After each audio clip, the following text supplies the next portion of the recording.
ప్రభునందు ప్రియ దేవుని బిడ్డలారా, బాగున్నారా? ఈ ఉదయకాల సమయంలో దేవుడు మనకిచ్చిన కృపను బట్టి కృతజ్ఞతాస్తుతులు చెల్లిస్తూ ఉన్నాం. మంచిది. ఉదయం లేచి బైబిల్ చదువుతున్నారా? పిల్లలు, మీరు ఆయా పరీక్షల్లో జయం పొందాలన్నా, ఆయా పరిస్థితిలో దేవుడు మీకు కృప చూపించాలన్నా బైబిల్ చదవటం అలవాటు చేసుకోండి. అలాగే ప్రార్థన చేసుకోవడం అలవాటు చేసుకోండి. అలాగే తల్లిదండ్రులతో కలిసి మోకరించడం కూడా అలవాటు చేసుకోండి. అర్థమవుతుందా పిల్లలు? ఈ నూతన సంవత్సరంలో బైబిల్ని ఒక్కసారైనా చదవాలి అనేటువంటి ఒక ఆలోచన కలిగి ఉండండి. సంవత్సరంలో బైబిల్ మొత్తం కూడా పూర్తి చేయాలి అనేటువంటి మంచి ఆలోచన కలిగి ఉండండి. దేవుడు మిమ్మల్ని దీవిస్తాడు. పరీక్షలు రాసే వాళ్ళని దేవుడు జయమిస్తున్నాడు. వ్యవసాయం చేసుకునే వ్యవసాయంలో జయమిస్తున్నాడు. వ్యాపారంలో జయమిస్తున్నాడు. నమ్మకంగా ఉన్న వారికి నిండైన మెండైన దీవెనలని వాక్యం చెప్తుంది. చూడండి, ధ్యానంలోనికి వెళితే కీర్తన గ్రంథం 44వ అధ్యాయం 3వ వచనం. వారు తమ ఖడ్గము చేత దేశమును స్వాధీనపరచుకొనలేదు, వారి బాహు వారికి జయమివ్వలేదు. నీవు వారిని కటాక్షించితివి గనుక నీ దక్షిణ హస్తమే, నీ బాహువే, నీ ముఖకాంతియే వారికి విజయము కలుగజేసెను. చూడండి, మన పితరులైనటువంటి ఇశ్రాయేలీలు మరొక దేశం మీదకి, మరొక ప్రాంతం మీదకి అమాలేకీయులు కానీ, మిట్లారా శత్రు సైన్యమైన ఫిలిష్తీయులు కానీ ఎవరైతే ఉన్నారో వాళ్ళ మీదకంట వారు తమ ఖడ్గము చేత దేశమును స్వాధీనపరచుకోలేదు. వాళ్ళ చేతిలో ఉన్న ఖడ్గం చేత స్వాధీనపరచుకోలేదు. మరి దేని ద్వారా స్వాధీనపరచుకున్నారంటే, ఒకవేళ వారు బాహుబలాన్ని బట్టి ఇచ్చారా జయము? లేదు.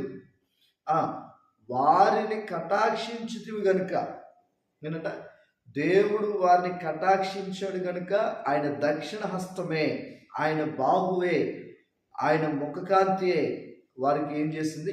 విజయమును కలుగజేసింది. అందుకనే ఈ దినాన ఆ రోజుల్లో ఇశ్రాయేలీలు గెలవటానికి కారణం ఖడ్గం కాదు, వారి బలము కాదు. ఈరోజు నీవు కూడా నీ ఎదురుగా ఉన్న శత్రువు సాతాను దాన్ని గెలవాలి అంటే నీ బలం కాదు, నీ జ్ఞానం కాదు, నీ పరపతి కాదు. మరి ఏం కావాలంటే దేవుని కటాక్షం కావాలి. ఏం కావాలండి? దేవుని కటాక్షం కావాలి. ఆయన దక్షిణ హస్తం, ఆయన బాహువే, ఆయన ముఖకాంతి కావాలి. అప్పుడు నువ్వు దేంట్లోనైనా జయం పొందుతావు. కనుక ఆయన యొక్క కటాక్షం కొరకు ఏం చేస్తారు? ఒక భిక్షగాడు ఒక ఇంటి దగ్గరికి వచ్చి అడుక్కుంటున్నాడు అనుకోండి. వారు కటాక్షించేదాకా ఏమంటాడు? అమ్మా అమ్మా అని అంటాడు. అలాగే దేవుని కటాక్షం మన మీదకి వచ్చేంత వరకు మనం ప్రార్థన చేస్తూ ఉంటే దేవుని కటాక్షం శత్రువుల మీద జయమిస్తుంది. ఈ సంవత్సరం ఏ శత్రువు అయితే నిన్ను ఎదగనీయకుండా, నీ సంసారాన్ని బాగుపడనీయకుండా, నీ చదువును బాగుపడనీయకుండా, నీ యొక్క పరిస్థితులను ఎదగనీయకుండా చేస్తున్నాడో ఆ శత్రువు మీద దేవుడు జయమిస్తాడు. ఆమేన్. జయమివ్వాలంటే ఆయన యొక్క బిడ్డలారా అర్థమవుతుంది. కటాక్షం మన మీదకి రావాలి. ఆయన దక్షిణ హస్తం, ఆయన బాహువ, ఆయన ముఖకాంతి మన మీదకి రావాలి. అవి రావాలంటే మనం ఆయన దగ్గర సరెండర్ అవ్వాలి, పూర్తిగా లోబడాలి. అప్పుడే దేవుడు కార్యం చేస్తాడు. కళ్ళు మూసుకుందాం, ప్రార్థన చేస్తున్నాం.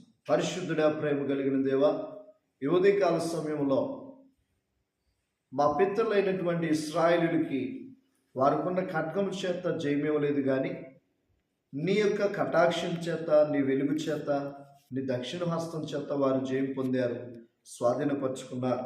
కనుక ఈ ఉదయం మమ్మల్ని కూడా జయకరంగా నడిపించి కృప చూపించి, మా బలాలు మా శక్తులు కాదు, మీ కృపను బట్టి మేము గెలవడానికి సహాయం చేయమని, అపవాది తంత్రాలు లయపరచమని, ఇదిగోనైనా భయంకరమైనటువంటి మరలా వైరస్ వస్తుందని చెప్తూ ఉన్నారు.